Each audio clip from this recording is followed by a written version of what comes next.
आप सभी मित्रों का एक बार फिर से अनुग्रह मनन में मैं भाई अजीत होरो हार्दिक स्वागत करता हूं। नमस्कार मित्र, आज हम मनन करेंगे लूका रचित सुसमाचार उसका 13वां अध्याय और उसके 11वें पद पर। यहाँ इस प्रकार से लिखा है, मैं आपके लिए पढ़ूंगा। और देखो, एक स्त्री थी जिसे 18 वर्ष से एक दुर्बल करने वाली आत्मा लगी थी और वह कुबड़ी हो गई थी और किसी भी रीति से सीधी नहीं हो सकती थी। मैं रिपीट करूंगा, लिखा है किसी भी रीति से सीधी नहीं हो सकती थी, by no means at all. मित्र, सबसे पहले यह ध्यान दीजिए कि इस वर्णन को लिखा है लूका ने, जो यीशु मसीह का शिष्य था। इसको डॉक्टर लूका भी कहते हैं। लूका स्वयं यानी पेशे से एक वैद्य था या डॉक्टर था।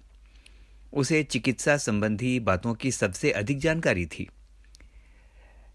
मित्र, एक साधारण व्यक्ति का ओपिनियन और डॉक्टर के ओपिनियन में बहुत फर्क होता है। साधारण व्यक्ति कहे तो चलेगा, लेकिन यदि डॉक्टर कहे तो उस बात में एक वेटेज है, उस बात में एक वजन है। इसीलिए यदि डॉक्टर लूका कह रहा है कि वह किसी भी रीति से सीधी नहीं हो सकती थी, तो इसका अर्थ यह हुआ कि उस औरत की मेडिकल कंडीशन बहुत खराब थी। किसी भी रीति से नहीं का अर्थ है अब कोई उपाय नहीं बचा है। वचन बताता है कि वो औरत कुबड़ी हो गई थी। जरा सोचिए थोड़ी देर के लिए कि यदि आज किसी अस्पताल में उस औरत को ले जाया जाता तो उसे किस डॉक्टर के पास भेजा जाता या कौन से डिपार्टमेंट में भेजा जाता? सोचिए, जरा सोचिए। केस है कुबड़ापन, कौन से डिपार्टमेंट में उसको भेजा जाता? जी हाँ, बिल्कुल ठीक समझा, ये ऑर्थोपेडिक्स का केस है, ये ऑर्थोपेडिक्स का मामला है ना? लेकिन अब आइए जरा और गहराई से इस केस को देखें, इस केस का विश्लेषण करें। इसका विश्लेषण करते हैं। उस औरत के कुबड़ी होने का कारण क्या था? डॉक्टर्स कहेंगे हो सकता है कोई बचपन की डिफिशियंसी हो सकता है किसी विटामिन की सीवियर कमी रही होगी। ठीक है, कुछ हद तक ये व्याख्या भी ठीक लगती है, लेकिन आइए एक बार फिर से ध्यान दें कि वचन के अनुसार उस औरत की समस्या क्या थी। किन बातों की वजह से उस औरत को यह दुख भोगना पड़ रहा था? Was it merely orthopaedic? क्या ये सामान्य रूप से बिल्कुल ऑर्थोपेडिक्स का या हड्डी का केस है? ध्यान से सुनिए। वचन कहता है कि उसे 18 वर्ष से एक दुर्बल करने वाली आत्मा लगी थी। दुर्बल करने वाली आत्मा। यहां मित्र कोई विटामिन की कमी या बचपन की कमजोरी की चर्चा नहीं है। वचन यहां साफ साफ बताता है कि उस पर एक दुष्टात्मा लगी हुई थी जिसका नाम ही था दुर्बल करने वाली आत्मा, यानी ऐसी आत्मा जो दुर्बलता को लाती है। अंग्रेजी में इसको मैं देख रहा था, वहां लिखा है she had the spirit of infirmity, यानी एक आत्मा ऐसी भी है जो हमारे शरीरों में दुर्बलता को लेकर आती है। मित्र, ध्यान से सुनिएगा। खाना पीना सब ठीक है, सारी मेडिकल रिपोर्ट्स भी ठीक हैं, सब कुछ करा लिया, सब कुछ जांच करा के देख लिया, जो जो संभावनाएं थी स्कैन करा लिया, एक्सरे करा लिया, सब कुछ करा लिया, लेकिन अंत में पता चला कि कुछ नहीं निकला। डॉक्टर ने कहा that report is absolutely normal. लेकिन समस्या यह है कि शरीर लगातार दुर्बल क्यों होता जा रहा है? ऐसा होता है ना, बहुत बार कोई रिपोर्ट हमें ऐसी नहीं मिलती, बहुत बार लगता है कि सारी रिपोर्ट्स बिल्कुल नॉर्मल है, लेकिन शरीर लगातार दुर्बल होता जा रहा है। तो मित्र, आज कहूंगा, यदि शरीर लगातार दुर्बल होता जाए, थकान बढ़ती जाए, हर समय कमजोरी लगती रहे, मन प्रसन्न ना रहे, आत्महत्या करने की प्रवृत्ति बार बार मन में आए, नकारात्मक विचार हमेशा हावी रहें, तो पक्का पक्का जान लीजिए कि ये दुर्बल करने वाली दुष्ट आत्मा का काम है। आइए मित्र, अब जरा देखें कि उस स्त्री का क्या हाल था। How was her condition? वह 18 वर्षों से कुबड़ी थी, यानी शायद उसने 18 वर्षों से कभी भी आंख उठाकर खूबसूरत आसमान को नहीं देखा होगा, तारागणों और चंद्रमा की महाशोभा को नहीं देखा होगा। लगातार 18 वर्षों से उसने मात्र नीचे ही नीचे देखा था। आइए अब थोड़ी देर इसकी आत्मिक व्याख्या में चलते हैं। हजारों लाखों लोग मेरे मित्र आज भी आत्मिक रूप से कुबड़ेपन का जीवन जीते हैं। एम आई राइट? आत्मिक रूप से कुबड़ापन बड़ी खतरनाक बात है। यानी जीवन हजारों लाखों लोगों का जीवन, बहुतों का जीवन नीचे यानी पृथ्वी की बातों को ही देखते देखते बीत जाता है। संघर्ष करने, पैसा कमाने, क्रोध में जीवन बिताने, ईर्ष्या में जीने, घमंड और शारीरिक बातों के अंदर ही बीत जाता है। कभी प्रार्थना का जीवन नहीं जिया, अपने बोझ को खुद ढोते ढोते मर गए।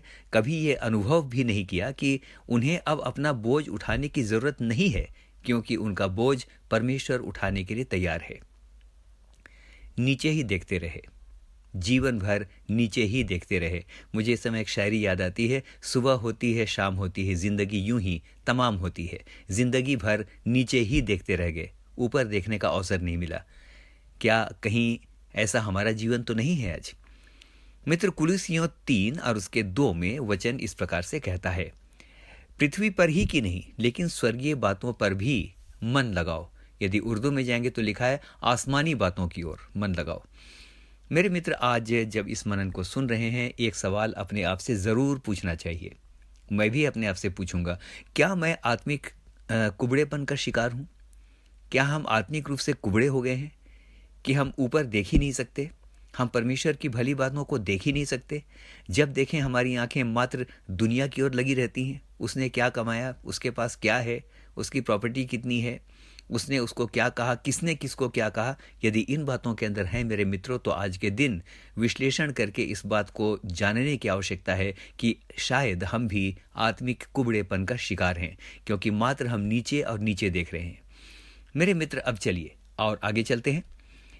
एक सवाल उठता है कि उस समय यीशु कहाँ था? ठीक है, वो कुबड़ी स्त्री थी, लेकिन उस समय यीशु कहाँ था? इस पद को मैंने पढ़ा नहीं था, अब आपके लिए पढ़ूंगा। लूका 13 और उसके 10 में लिखा है, सब्त के दिन वह एक आराधनालय में उपदेश कर रहा था। और इसका 13वां पद है, वहां एक स्त्री थी जो 18 वर्षों से कुबड़ी थी, यानी जिसमें 18 वर्षों से दुर्बल करने वाली आत्मा लगी थी। 12वां पद बताता है, यीशु ने उसे देखकर बुलाया और कहा, हे नारी, तू अपनी दुर्बलता से छूट गई। यानी मित्र, लूका रचित सुसमाचार उसका 13वां अध्याय उसका 10, 11, 12 और 13 के अंदर ये पूरी कहानी है। तो एक बात अब यहां स्पष्ट हो गई, और वो बात क्या है कि यीशु उस समय आराधनालय में था और वो स्त्री भी वहीं थी, तब तो उसने उसको बुलाया। अब बहुत ध्यान से सुनिए मित्र, आई नीड योर कंसेंट्रेशन। यीशु उपदेश दे रहा था, इसका अर्थ है कि वह आराधनालय में सामने खड़ा था। कोई पीछे खड़े होकर के उपदेश तो नहीं देता। He was there in front of the public, है ना? वो आराधनालय में सबके सामने खड़ा था। लेकिन अब सवाल है कि वो स्त्री कहाँ थी? वो स्त्री कहाँ रही होगी कि यीशु ने उसको बुलाया? ध्यान से सुनिए, लेवी व्यवस्था 21 उसके 18 से 20 को आप पढ़ लीजिएगा। इसको मैं पूरा नहीं पढ़ूंगा क्योंकि कई प्रकार की विकृतियां वहां पर लिखी हैं, लेकिन जो भी इस समय आपके लिए प्रासंगिक है मैं आपके लिए पढ़ूंगा। लेवी व्यवस्था 21 उसका 18 से 20 लिखा है, कोई भी क्यों ना हो जिसमें दोष हो वह समीप ना आए। अंधा, लंगड़ा व जिसका हाथ या पांव टूटा हो या कुबड़ा या बौना हो, अपने दोष के कारण वह ना तो बीच वाले पर्दे के भीतर आए और न ही पवित्र स्थान में। मित्र ध्यान दीजिए, यीशु वेदी के सामने खड़ा होकर उपदेश दे रहा था, लेकिन उस वेदी के पास या बीच वाले स्थान में ऐसे किसी व्यक्ति को आने की आज्ञा नहीं थी जो किसी भी प्रकार से अपंग हो या अंग दोष रखता हो। पुराने नियम में मंदिर के 3 हिस्से होते थे, महापवित्र स्थान, पवित्र स्थान और बाहरी स्थान यानी आउटर कोर्ट। तो स्पष्ट बात है कि वो कुबड़ी स्त्री ऑलमोस्ट आउटर कोर्ट में या आराधनालय के बिल्कुल बाहर थी। व्यवस्था उसे मंदिर में आने से रोकती थी, लेकिन प्रभु का धन्यवाद करता हूं मेरे मित्र, आंसुओं के साथ मैं प्रभु का धन्यवाद करता हूं कि प्रभु ने उसे सामने बुलाया और सबके सामने उसने उसे बुलाया। लूका रचित सुसमाचार 13-12 में स्पष्ट लिखा है, यीशु ने उसे बुलाया। यीशु ने उसे बुलाया। जरा सोचिए मेरे मित्र, यीशु ने जब उसे सामने बुलाया होगा, नहीं लिखा है यीशु उसके पास गया, जा भी सकता था बाहर, लेकिन यीशु ने उसे बुलाया। उसका अर्थ कि यीशु ने उसे कहा सामने आओ। तो जब यीशु ने उसे बुलाया होगा तो क्या सीन रहा होगा, क्या दृश्य रहा होगा? मैं कल्पना कर सकता हूं, लोग चकित होकर देख रहे होंगे। मन में ईर्ष्या सी आ गई होगी, ये औरत भला मंदिर में पवित्र स्थान में सामने कैसे आ सकती है? ये सामने भला कैसे आ सकती है? मित्र, जब वो सामने आ रही होगी तो लोग फटी फटी आंखों से उसे देख रहे होंगे। जी हां, उसे यीशु ने बुलाया था। मित्र, उसे यीशु ने बुलाया था। वो आई और अपने कुबड़ेपन से आजाद हो गई। यीशु से मिलने के बाद उसका दुर्भाग्य बदल गया। जो नीचे देखती थी जीवन भर, जो नीचे देखती थी, अब शान से ऊपर देखने लगी। मित्र, इसकी एक व्याख्या ये भी है, क्या जिंदगी की परिस्थितियों ने हमें भी कुछ ऐसा कर दिया है कि हम नीचे ही देख रहे हैं? आंख मिलाने की हिम्मत नहीं होती, या दुनिया के सामने कॉन्फिडेंस से चलने की हिम्मत नहीं होती? क्या आप भी नीचे देख रहे हैं? कोई भी वजह हो सकती है मित्रों। जिंदगी कई बार इतना शर्मिंदा कर देती है कि जो गलती नहीं भी की, उसकी लज्जा और गिल्ट के कारण आंखें नहीं उठती, नीचे देखते रहते हैं। आज मौका है, आज मौका है। जिस समय आप इस मनन को सुन रहे हैं, दुनिया नहीं आने देगी आपको, लेकिन आपको और मुझको यीशु इसी समय बुला रहा है। हम में से हर एक को बहुतायत के साथ आज आशीष मिले। मेरे मित्रों, एक बार फिर से निवेदन करूंगा, लगातार इस मनन को सुनते रहें, लोगों के साथ शेयर करते रहें। बहुत धन्यवाद करता हूं कि आप लोगों ने इस मनन को बहुतायत के साथ सुना है, लोगों से आपने शेयर भी किया है। तो रिक्वेस्ट करता हूं कि लगातार सुनते रहें। यूट्यूब में आप कमेंट ज़रूर करें, यदि कोई प्रश्न भी होगा तो लिखें, उत्तर अवश्य दूंगा। तो इस मनन का निष्कर्ष क्या निकला? आज तक नीचे देखा था, आओ ऊपर देखते हैं, क्योंकि हमें ऊपर दिखाने वाला, हमारे जीवन के दुर्भाग्य को बदलने वाला यीशु इसी समय, जब इस मनन को हम सुन रहे हैं, हमें बुला रहा है। परमेश्वर आपको बहुतायत के साथ आशीष दे। आमीन और फिर से आमीन।